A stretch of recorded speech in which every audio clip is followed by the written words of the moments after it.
आज से आज की बात का शो आप देख सकेंगे 8:30 बजे से।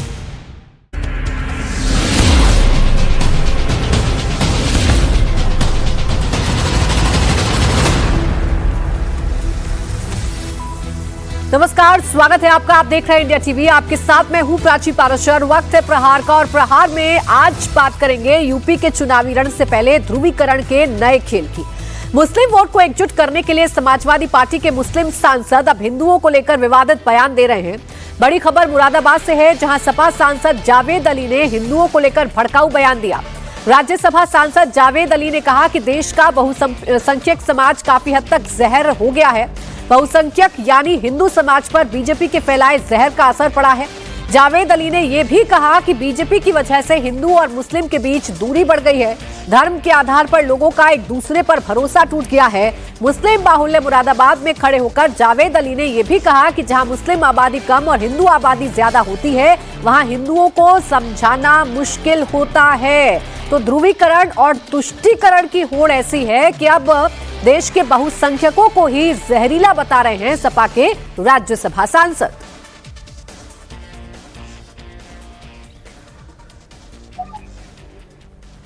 भारतीय जनता पार्टी के द्वारा फैलाए गए जहर को बहुसंख्यक आवाम निगलने लगा है, वो जहरीला हो गया है काफी हद तक। मैं आरोप नहीं लगा रहा, लेकिन भारतीय जनता पार्टी ने ऐसा माहौल पैदा कर दिया कि आज उत्तर प्रदेश के अंदर और हिंदुस्तान के अंदर आपस में जो एक दूसरे पर विश्वास होता था, वो विश्वास धर्म के आधार पर काफी उसके अंदर कमी आई है और वो विश्वास टूटा है। तो ऐसा पहली बार नहीं है जब समाजवादी पार्टी के राज्यसभा सांसद जावेद अली ने इस तरीके का कोई बयान दिया हो। समय समय पर उनके बयान चर्चाओं में रहते हैं और जब नेता सीधे तौर पर एक समाज को जहरीला बताने लगे तो समझा जा सकता है कि उस राज्य में चुनाव अब नजदीक आ गए हैं। ये सीधे तौर पर मुस्लिम अपीजमेंट की राजनीति है, ये सीधे तौर पर मुस्लिम वोट बैंक को एकजुट करने की राजनीति है जो जावेद अली कर रहे थे। भारतीय जनता पार्टी के द्वारा फैलाए गए जहर को बहुसंख्यक आवाम निगलने लगा है, वो जहरीला हो गया है काफी हद तक। मैं आरोप नहीं लगा रहा, लेकिन भारतीय जनता पार्टी ने ऐसा माहौल पैदा कर दिया कि आज उत्तर प्रदेश के अंदर और हिंदुस्तान के अंदर आपस में जो एक दूसरे पर विश्वास होता था, वो विश्वास धर्म के आधार पर काफी उसके अंदर कमी आई है और वो विश्वास टूटा है।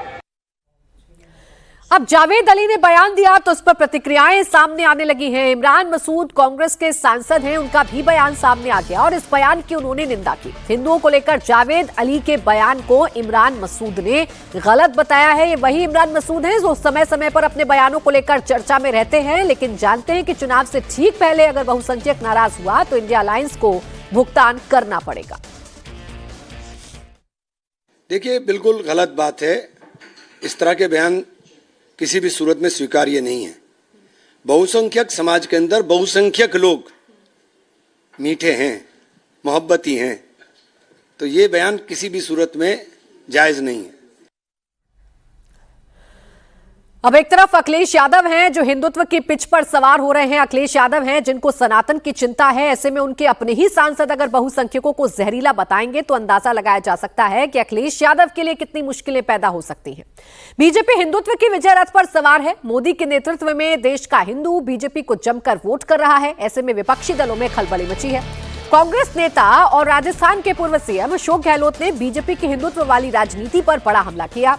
गहलोत ने कहा कि बीजेपी हिंदुत्व वाली राजनीति करती है, एक भी मुस्लिम को टिकट नहीं देती। यूपी में 403 विधानसभा सीटें हैं, लेकिन बीजेपी को टिकट देने के लिए एक भी मुसलमान नहीं मिलता।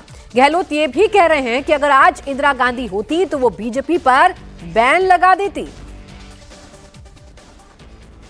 धार्मिक ध्रुवीकरण कर रहे हैं लोग जानबूझ करके। 400 सीटें हैं, 402 या 404 यूपी में, एक सीट मुसलमान को नहीं दे रहे हो आप। और आप राजनीतिक पार्टी हो। अरे आप दिखावटी दे के 5 सीटें बताने के लिए देशवासियों को हम तो बिल्कुल हिंदुत्व वाली पार्टी है। वो मुख्तार अब्बास नकवी बेचारे बोलते थे लंबे अरसे तक, क्या प्यारी करते थे, शानदार बीजेपी की, शाहनवाज खान मंत्री थे, सबको घर में डाल दिया। अरे जिसकी सोच ये हो हिंदूवादियों को, हिंदुत्व वालों को भड़काओ और राज करो, और इंदिरा गांधी जैसी नेता होती ना तो ऐसी पार्टी में बैन लगा देती वो बीजेपी जैसी पार्टी।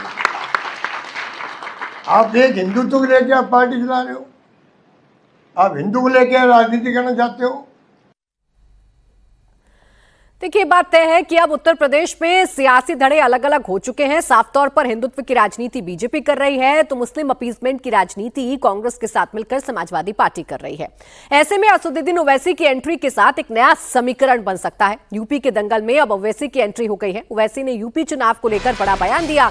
ओवैसी ने अखिलेश को चुनाव में गठबंधन का ऑफर दिया है। ओवैसी ने कहा है कि वो यूपी में बीजेपी को सत्ता में लौटने से रोकने के लिए गठबंधन करने को तैयार हैं, बशर्ते उन्हें सम्मान और बराबरी का दर्जा दिया जाए। अगर कोई दोबारा बीजेपी को सत्ता में आने को रोकने की ये कोशिश करता है तो मैं यहां पर खड़े होकर कह रहा हूं कि मजलिस इत्तेहादुल मुस्लिमीन उनका साथ देने के लिए तैयार है। अगर इज्जत के साथ बातचीत होगी, हिस्सेदारी की बातचीत होगी तो मजलिस और ओवैसी तैयार है। मगर अगर तुम बीजेपी को रोकने के नाम पर मुझसे और मटेरा की जनता से कहोगे कि तुमको दरी बिछाना पड़ेगा, अब दरी नहीं बिछाई जाएगी, अब हिस्सेदारी और बराबरी की लड़ाई होगी इंशाअल्लाह ताला। तो ओवैसी उसी पिच पर उतर गए हैं जिस पिच पर खेलकर बिहार में ओवैसी को बड़ी कामयाबी मिली थी। वहां भी तेजस्वी यादव से गठबंधन की कोशिश असदुद्दीन ओवैसी ने की थी और जब गठबंधन नहीं हुआ था तो ये दरी वाला नैरेटिव सेट किया था जिससे उन्हें बड़ा फायदा हुआ था। अब ओवैसी बहराइच पहुंच गए हैं। अखिलेश यादव के लिए मुश्किलें बढ़ा रहे हैं क्योंकि अगर मुस्लिम वोट बैंक बटेगा तो अखिलेश यादव को सबसे ज्यादा मुश्किलें होंगी। लेकिन टीएमसी की बगावत पर भी इसी रैली से असदुद्दीन ओवैसी ने तंज कसा। ओवैसी ने कहा टीएमसी के नेता सिर झुकाकर लाइन लगाते हुए बीजेपी के साथ हो गए हैं। दिल में मदीना, आंख में काबा कहने वाले बीजेपी के साथ चले गए हैं। बहराइच में चुनावी अभियान की शुरुआत करते हुए ओवैसी ने टीएमसी बगावत को लेकर ममता बनर्जी और अखिलेश यादव दोनों को घेरा। अखिलेश दीदी की मदद करने के लिए और वहां पर लाइन लगाकर बीजेपी में शामिल हो रहे तो क्या मैं आयतल कुर्सी पढ़कर उन पर फूका था कि तुम जाओ बीजेपी में? बेशर्मी की हद कर दिए। अरे कल तक जो कहते थे कि दिल में मदीना, आंख में काबा, और बाबा बंगाल जाकर बोले कि बंगाल को काबा की जमीन नहीं बनने देंगे, अब बाबा के साथ बैठकर जिसने कहा था कि दिल में मदीना, आंख में काबा, दोनों बैठकर चाय पी रहे हैं। दोनों बैठकर चाय पी रहे हैं और गाली किसको दे रहे हैं? ओवैसी को। अरे मैं जानता था ये तमाम के तमाम कठपुतलियां हैं बीजेपी आरएसएस के। एक हवा के झोंके में तमाम के तमाम ने सर झुका दिया और बीजेपी में चले गए।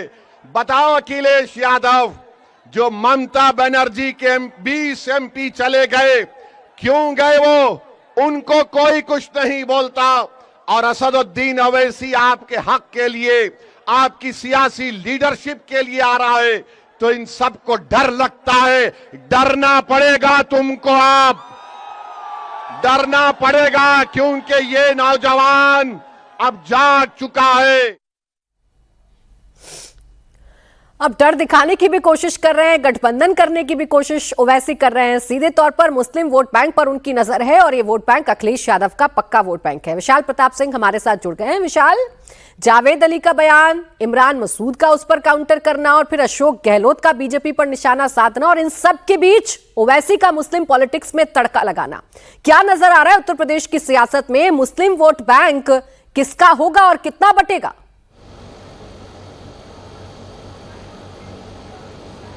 प्राची, यही वो अहम सवाल है जिसका जवाब निश्चित तौर पर इस समय जो राजनीतिक एक्सपर्ट हैं वो भी ढूंढने की कोशिश कर रहे हैं, और जो सियासी दल के नेता हैं वो तो निश्चित तौर पर अपनी बिसात आगे बिछा चुके हैं। उत्तर प्रदेश में चुनाव भले ही 2027 में होना हो, मौसम इस समय 2026 का चल रहा है, गर्म मौसम चल रहा है, लेकिन जिस तरीके की सियासत उत्तर प्रदेश में चल रही है उसने सियासी पारा उत्तर प्रदेश का ज़रूर बढ़ा दिया है। चाहे जावेद अली की बयान हो, चाहे उस पर काउंटर हो उसमें आरिफ मसूद का, और उसके बाद अगर असदुद्दीन ओवैसी की बात कर लिया जाए तो ओवैसी ने जिस तरीके से समाजवादी पार्टी, बहुजन समाज पार्टी के सामने खुला ऑफर रखा है कि भारतीय जनता पार्टी को रोकने के लिए अगर कोई भी हमारा साथ चाहेगा तो हम उसके साथ आने को तैयार हैं, लेकिन हमको जो हिस्सा चाहिए वो बराबरी का चाहिए। यानी कि अपनी हिस्सेदारी की बात कही है, मुस्लिम नौजवानों को नेता बनाने की बात कही है, और सबसे इंपॉर्टेंट बात जो उन्होंने कही है, जो बिहार में उनका नैरेटिव सफल हुआ, महाराष्ट्र में सफल हुआ, उत्तर प्रदेश के निकाय चुनाव में सफल हुआ कि मैं आपको दरी से उठाने आया हूं, यानी कि आप सिर्फ दरी बिछाओ इसके लिए मैं यहां नहीं आया हूं, मैं आपको सियासी लीडरशिप देने आया हूं।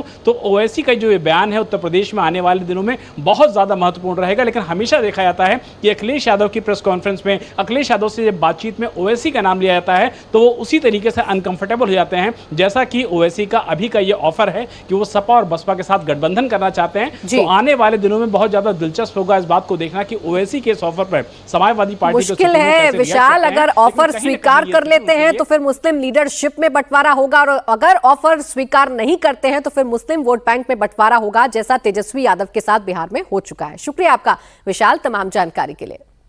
और अब बात करेंगे अयोध्या राम मंदिर में आस्था की आड़ में चंदे के हेरफेर की। अयोध्या में चढ़ावे के पैसों की चोरी के आरोपों में अब बड़े पैमाने पर छानबीन शुरू हो गई है। छानबीन के एसआईटी की टीम ग्राउंड पर उतर गई है। सीएम योगी के निर्देश पर 3 मेंबर की एसआईटी टीम चंदा चोरी के आरोपों की तफ्तीश करने के लिए अयोध्या में मौजूद है। नोटों की गिनती से जुड़े करीब 50 कर्मचारी संदेह के घेरे में हैं। पुलिस और जांच एजेंसियों ने अब तक 5 कर्मचारियों से करीब 2 करोड़ रुपए की नकदी, 1 कार और 3 आईफोन बरामद किया है। लाखों करोड़ों की संपत्ति के प्रॉपर्टी के कागजात मिले हैं। एसआईटी की 3 मेंबर की टीम 15 दिनों में अपनी रिपोर्ट सरकार को देगी। अब तक कई कर्मचारियों के घर पर दबिश में लाखों कैश बरामदगी की रिपोर्ट सामने आ चुकी है। लवकुश मिश्रा, अनुकल्प मिश्रा समेत कई अन्य कर्मचारी जांच की रडार पर पहुंच चुके हैं। अब चंदा चोरी हुआ है जिससे किरकिरी सरकार की भी हो रही है, समिति की भी हो रही है। अखिलेश यादव लगातार सवाल पूछ रहे हैं।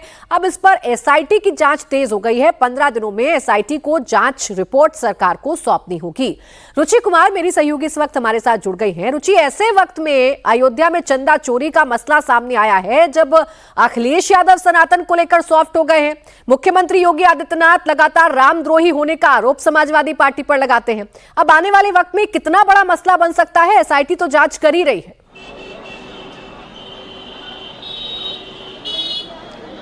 एसआईटी जो जांच करेगी उसकी जिस तरह से रिपोर्ट आती है, वो रिपोर्ट क्या कहती है, कैसे यहाँ पे चोरी हुई, मंदिर जो राम मंदिर जहाँ इस समय भी, आज तो सोमवार है और छुट्टी का दिन नहीं है, लेकिन आज भी यहाँ पर बहुत ज़्यादा भीड़ है राम मंदिर में श्रद्धालुओं की जाने वाली।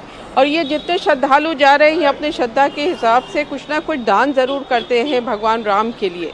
अब वो जो दान भक्त कर रहे हैं वो भगवान राम के पास ना पहुंच के लोगों की जेब में पहुंच रहा है। ये गंभीर मसला है।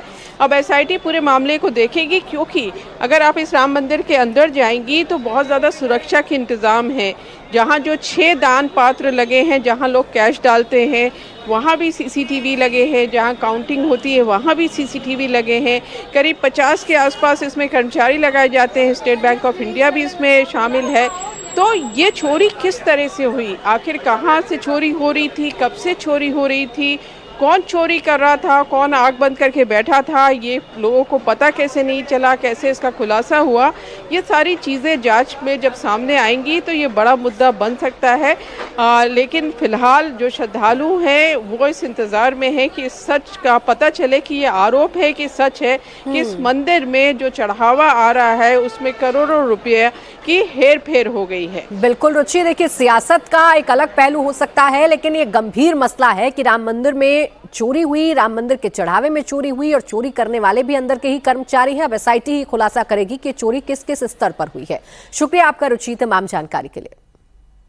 अब देखिए, एसआईटी अयोध्या में संदिग्धों से पूछताछ करेगी, ट्रस्ट के पदाधिकारियों के बयान भी लेगी। चढ़ावे की गिनती करने वाले स्टाफ लवकुश मिश्रा के रुदौली के घर से पुलिस को 10 से 12 लाख रुपए कैश मिला था।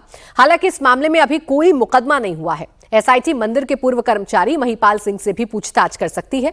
महिपाल ने दान के गबन को लेकर गंभीर आरोप लगाए हैं। एसआईटी देखेगी कि सीसीटीवी की निगरानी और कड़ी सुरक्षा के बाद भी दान में हेराफेरी कैसे हो सकती है। जी बताइए, कहाँ से आप लोग आए हैं, क्या नाम है आपका? जी, मेरा नाम सौरभ चौबे है। मैं जमशेदपुर से आया हूँ। स्पेशली मेरी मदर के लिए फर्स्ट टाइम था, जो बहुत ही सुखद अनुभव रहा है इनका। अयोध्या में फर्स्ट टाइम ये आई हैं हम लोग। जानकारी में आया कि जो चंदा चढ़ता है, जो चढ़ावा चढ़ता है, उसमें कुछ गबन की बात आई, चोरी की बात आई है। हाँ, मैंने अभी रिसेंट में ही एक ऐसा न्यूज़ सुना था जिसमें कुछ ऐसा था कि उन्होंने कुछ ऐसा खरीदारी की है कुछ मंदिर के दान पेटी से, कुछ ऐसे पैसों से। तो इससे थोड़ा सा जनता का भरोसा थोड़ा कमज़ोर होता है। तो मुझे लगता है सब चीज़ें नहीं होनी चाहिए, कार्रवाई होनी चाहिए, एक्शन अच्छा होना चाहिए। बिल्कुल बिल्कुल। और मुझे लगता है योगी सरकार है तो बिल्कुल कड़ी कार्रवाई होगी। हम लोग इसके लिए बिल्कुल निश्चिंत है। आप मेरी मदर से जी कहाँ से आए? आप भी जमशेदपुर से? हाँ, जमशेदपुर। आप बताइए कि कैसा एक्सपीरियंस रहा यहाँ पर, आपने दर्शन किए हैं प्रभु के? आए तो हमको बहुत अच्छा लगा। हमको राम मंदिर निर्माण समिति के अध्यक्ष नृपेंद्र मिश्रा ने कहा कि ट्रस्ट एसआईटी की जांच में पूरा सहयोग करेगा। निष्पक्ष जांच के जरिए भक्तों का विश्वास बहाल करना पहली प्राथमिकता है।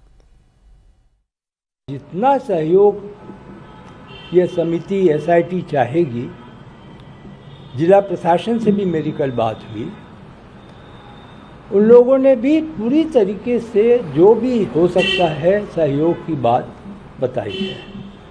तो ये एक टीम एफर्ट है और एक तरीके से इस मंदिर में एक मोड़ जो क्रॉस रोड था वो आया। उस क्रॉस रोड को अब हम पार करके आगे का भविष्य देख रहे हैं।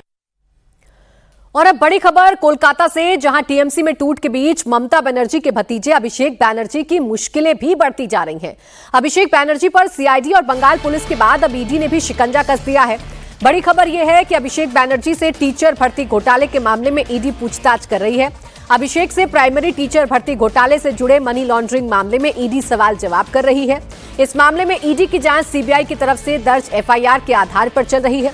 सीबीआई ने एफआईआर कलकत्ता हाईकोर्ट के आदेश पर दर्ज की थी। आरोप है कि प्राइमरी टीचर भर्ती प्रक्रिया में नियमों का उल्लंघन कर अयोग्य, गैर सूचीबद्ध और कम रैंक वाले उम्मीदवारों को नियुक्तियां दी। ये सब कुछ आपराधिक साजिश के तहत किया गया। ईडी इस मामले में अब तक 7 लोगों को गिरफ्तार कर चुकी है, जिनमें पार्थ चैटर्जी और अर्पिता मुखर्जी शामिल हैं। ओंकार मेरे सहयोगी इस वक्त हमारे साथ जुड़ गए हैं। ओंकार, अभिषेक बैनर्जी की मुश्किलें कितनी बड़ी हैं? अभी सीआईडी के सवालों का सामना कर ही रहे थे कि शिक्षक भर्ती घोटाले में ईडी ने उन पर शिकंजा कसना शुरू कर दिया है। देखिए, असेंबली में फर्जी सिग्नेचर के मामले पे कल लगभग 8 घंटे से भी ज़्यादा पूछताछ किया गया अभिषेक बंदोपाध्याय को, और आज एनफोर्समेंट डायरेक्टरेट की तरफ से उन्हें बुलाया गया है और सुबह 11 बजे अभिषेक बंदोपाध्याय पहुंच भी गए हैं। और अभिषेक बंदोपाध्याय इस वक्त पूछताछ किया जा रहा है अभिषेक बंदोपाध्याय से, क्योंकि प्राइमरी टीचर भर्ती घोटाले मामले पे लिप्स एंड बाउंस नाम के एक कंपनी का नाम सबसे पहले सामने आया था। और ये लिप्स एंड बाउंस कंपनी जो है वो फिलहाल रजिस्टर्ड है अभिषेक बंदोपाध्याय के माता और पिता के नाम पर। तो उसी बारे में वो पूछताछ एनफोर्समेंट डायरेक्टर के तरफ से किया जा रहा है कि उस समय इस लिप्स एंड बाउंस कंपनी को सामने रखते हुए कितने अयोग्य लोगों को नौकरियां दिया गया था। और इसके साथ साथ सीबीआई के पास एक ऑडियो रिकॉर्ड भी है जो सीबीआई से ईडी को ट्रांसफर कर दिया गया था, और उसी ऑडियो रिकॉर्डिंग में अभिषेक बंदोपाध्याय का नाम लगातार किया जा रहा है। यानी कि ये जो पूरी मामला है, इस मामले में अभिषेक बंदोपाध्याय का कितना महत्व था, वो कितने पैसे लिए थे, पार्टी टूट रही है, पार्टी के 20 सांसद दूसरी पार्टी में विलय कर रहे हैं, तो दूसरी तरफ अभिषेक बैनर्जी जिनको लेकर ये नाराजगी है वो खुद अब परेशानियों में घिरे हुए हैं। शुक्रिया आपका तमाम जानकारी के लिए ओंकार। तो देखिए, अभिषेक बैनर्जी पर गिरफ्तारी की तलवार लटक रही है तो उनकी पार्टी तिनके की तरह बिखर गई है। टीएमसी के 28 में से 20 लोकसभा सांसदों ने दूसरी पार्टी में विलय होने का ऐलान कर दिया है। यानी पहले पश्चिम बंगाल विधानसभा में 80 में से 64 विधायकों ने बगावत की। नेता प्रतिपक्ष का पद ममता खेमे से छीन लिया गया और अब लोकसभा में भी टीएमसी के 28 में से 20 सांसद बागी हो गए हैं। बागी सांसदों ने लोकसभा अध्यक्ष ओम बिरला से मुलाकात की और एनसीपीआई यानी nationalist citizens party of India में विलय करने का ऐलान कर दिया। एक ऐसी पार्टी जो रजिस्टर्ड तो है लेकिन जिसका कोई एक भी विधायक नहीं है। अब एकाएक इस पार्टी के पास 20 लोकसभा में सांसद हो चुके हैं।